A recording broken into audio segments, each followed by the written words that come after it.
आज बहुत सारे लोग ये सवाल पूछ रहे हैं, अगर ईरान की जंग इजराइल के साथ है, ऑपरेशन राइजिंग लायन हमला इसराइल ने किया है, हमला अमेरिका ने किया है, तो फिर आखिर ईरान मुसलमान देश पर क्यों हमला कर रहा है? उसने कतर के ऊपर मिसाइल फेंक दिया, उसने कुवैत के ऊपर मिसाइल फेंक दिया, उसने सऊदी अरब रियाद के ऊपर मिसाइल फेंक दिया। लेकिन ईरान का कहना कुछ और है, और ईरान कहता है हम मुसलमान देश पर हमला नहीं कर रहे, हम उन देशों के अंदर मौजूद अमेरिकी और इजराइल के सैन्य ठिकानों को टारगेट कर रहे हैं। अगर ईरान की ये बात सच है तो यह बहुत बड़ा सवाल खड़ा होता है, आखिर इन मुस्लिम देशों के अंदर अमेरिका के सैन्य ठिकाने क्या कर रहे हैं, और क्यों इन अरब देशों के शासक ने अमेरिका को अपनी जमीन पर फौज रखने की इजाज़त दी है? इस सवाल का जवाब समझने के लिए हमें इतिहास में पीछे जाना होगा। पहला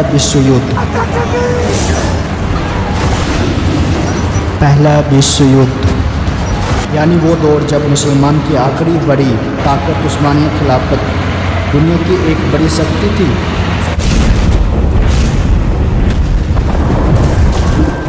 उस्मानिया खिलाफत ने बहुत बहादुरी से लड़ाई लड़ी, लेकिन आखिरकार वो इस जंग में हार गई और इसी के साथ उस्मानिया खिलाफत हमेशा के लिए ख़त्म हो गया। उसके टूटते ही मध्य पूर्व के वे सारे इलाके जो कभी एक झंडे के नीचे थे धीरे धीरे अलग होने लगे और फिर इन इलाकों पर कब्जा कर लिया गया। ब्रिटिश साम्राज्य ने और उसके पश्चिम साथियों ने इन ज़मीनों को मुसलमानों से छीन लिया।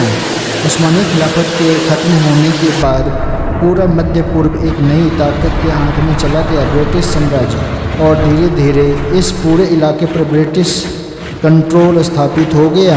लेकिन एक बड़ी समस्या थी, ब्रिटिश एम्पायर ये अच्छी तरह जानता था कि अरब के आम मुसलमान कभी भी किसी विदेशी अंग्रेजी को अपने लीडर नहीं मानेंगे। इसलिए ब्रिटिश एम्पायर ने एक बहुत ही चालाक और सीक्रेट प्लान बनाया। ब्रिटिश एम्पायर ने अरब के बादशाहों से कहा, आप ही इन इलाकों के बादशाह बने रहेंगे, सारे फैसले आप करेंगे, सड़कें पुल और इमारतें आप बनवाएंगे ताकि जनता को लगे कि असली सत्ता उनके हाथ में है। लेकिन असली खेल कुछ और था। बादशाह सिर्फ विकास कर रहे थे, लेकिन सेना और सुरक्षा पूरी तरह ब्रिटिश एम्पायर के कंट्रोल में थी। मतलब साफ था, बिना ब्रिटिश इजाज़त के कोई भी अरब फौज कुछ नहीं कर सकती थी। और यहीं से शुरू हुआ एक नया दौर। पहली बार पूरी दुनिया में ब्रिटिश एम्पायर ने अपने सैन्य ठिकाने मिलिट्री बेस स्थापित किए।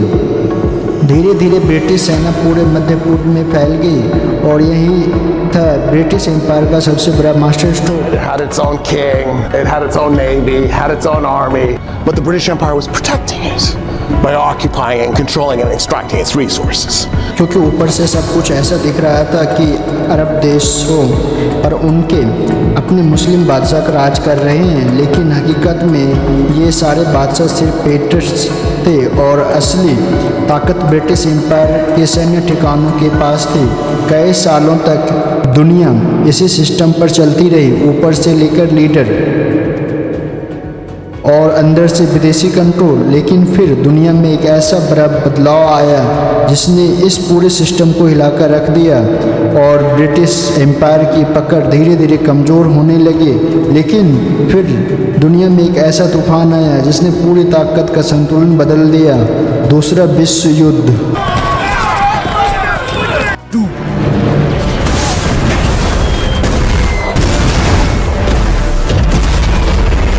द्वितीय विश्व युद्ध में ब्रिटिश एम्पायर और जर्मन के तानाशाह हिटलर आमने सामने थे और ब्रिटिश एम्पायर ये जंग जीत तो गए, लेकिन इसकी कीमत बहुत भारी थी। आर्थिक रूप से तबाही, सैन्य कमजोरी और वैश्विक पकड़ का टूटना। अब हालत ये हो गई थी कि ब्रिटिश एम्पायर के पास इतना पैसा ही नहीं बचा था कि वो पूरी दुनिया में अपने मिलिट्री बेस को चला सके। और फिर शुरू हुआ एक बड़ा बदलाव। धीरे धीरे ब्रिटिश एम्पायर ने मुस्लिम देशों से अपनी फौजें हटाना शुरू कर दी। लेकिन कहानी यहाँ ख़त्म नहीं हुई, क्योंकि एक नई ताकत दुनिया में उभर चुकी थी, संयुक्त राष्ट्र अमेरिका। और यही कारण था कि वर्ल्ड वार खत्म होने से पहले ही अरब देशों के बादशाह ब्रिटेन से दूरी बनाकर अमेरिका के साथ मीटिंग शुरू कर चुके थे और जैसे ही ब्रिटिश एम्पायर कमज़ोर पड़ा उसकी जगह अमेरिका ने ले ली और अमेरिका सेना ने अरब देशों में अपने बेस बनाना शुरू कर दिया। शुरुआत में ये छोटे बड़े थे और कहा गया कि ये सिर्फ तेल की सुरक्षा के लिए है, लेकिन असली कहानी कुछ और थी। पहले दिन से ही अमेरिका का लक्ष्य था बड़े बड़े मिलिट्री बेस बनाना और पूरे क्षेत्र पर प्रभाव जमाना, बिल्कुल उसी तरह जैसे पहले ब्रिटिश एम्पायर अपने बेस के जरिए अरब बादशाहों को कंट्रोल करता था। अब अमेरिका भी उसी मॉडल को दोहराना चाहता था, लेकिन अमेरिका के लिए ये सब इतना आसान नहीं था, क्योंकि अब उसके सामने एक ऐसा नेता खड़ा हो चुका था जो उसे खुली छूट देने के लिए तैयार नहीं था, और वो नेता था शाह फैसल, सऊदी अरब का बादशाह। और शाह फैसल ने सत्ता में आते ही सबसे बड़ा फैसला लिया, सऊदी अरब में मौजूद अमेरिका के छोटे छोटे मिलिट्री बेस हटाने का आदेश। ये वही बेस थे जो उनके पिता अब्दुल्ला अजीज के समय में बने थे। शाह फैसल के पूरे शासनकाल में पूरी अरब दुनिया में अमेरिका का प्रभाव सीमित रहा और बहुत कम सैन्य ठिकाने मौजूद थे, लेकिन फिर एक ऐसा हादसा हुआ जिसने पूरे खेल को बदल दिया। शाह फैसल को अचानक धोखे से मार दिया गया। उसके बाद उसके भाई शाह खालिद सऊदी अरब के नए बादशाह बने, लेकिन शाह खालिद अपने भाई की तरह अमेरिका के सामने मजबूती से खड़े नहीं हो पाए और यहीं से अमेरिका के लिए रास्ता साफ हो गया। अब वह आसानी से अपने पूरे प्लान को फिर से लागू कर सकता था और पूरे अरब क्षेत्र में अपने बड़े बड़े बेस बना सकता था, लेकिन हर बार की तरह अमेरिका को एक बहाना चाहिए था जिससे वे अपनी सेना अरब दुनिया में भेज सके, और वो आखिरकार उसे वो बहाना मिल गया जिसका नाम था सद्दाम हुसैन। जब सद्दाम हुसैन इराक के नेता बने, शुरुआत में वो अमेरिका और अरब देशों के काफ़ी करीब सहयोगी थे और फिर उन्हीं के समर्थन से सद्दाम हुसैन ने हमला किया रुहुल्लाह खुमैनी के ईरान पर। इसके बाद शुरू हुई एक लंबी और ख़तरनाक जंग, ईरान इराक युद्ध, जो पूरे 8 साल तक चली। शुरुआत में ऐसा लग रहा था कि सद्दाम हुसैन इस जंग को जीत जाएगा, लेकिन जैसे जैसे जंग आगे बढ़ी हालात बढ़ने लगे और पूरा क्षेत्र एक बड़े संकट में फंस गया।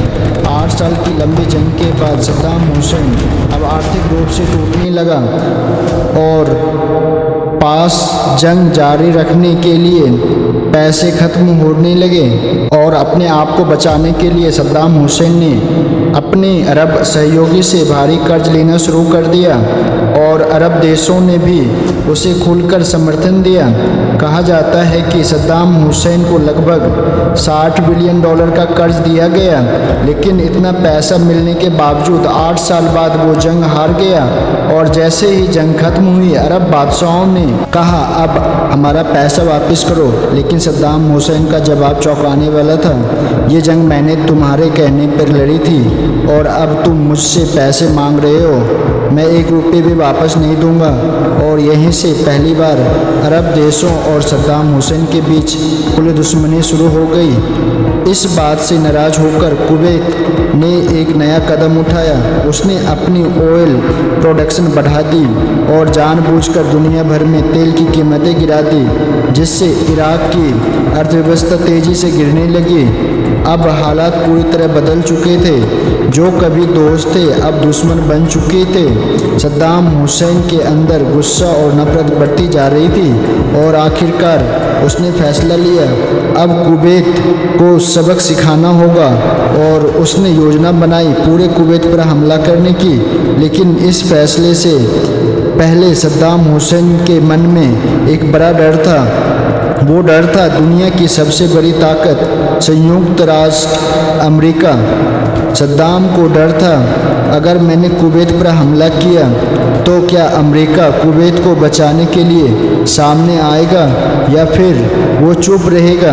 लेकिन हमले से पहले सद्दाम हुसैन एक बहुत बड़ा रिस्क नहीं लेना चाहता था। उसे डर था कहीं ऐसा ना हो कि अमेरिका कुवैत को बचाने के लिए आ जाए, और इसी डर को ख़त्म करने के लिए सद्दाम हुसैन ने इराक के मौजूद अमेरिका के एम्बेसडर से मुलाकात की और साफ साफ बता दिया कि मैं जल्द ही कुवैत पर हमला करने वाला हूं, जिस पर अमेरिका की तरफ से जवाब आया, यह अरब देशों की आपस की मामला है और अमेरिका इसमें दखल नहीं देगा, और साफ संकेत दिया कि अगर हमला हुआ तो अमेरिका रोकने नहीं आएगा।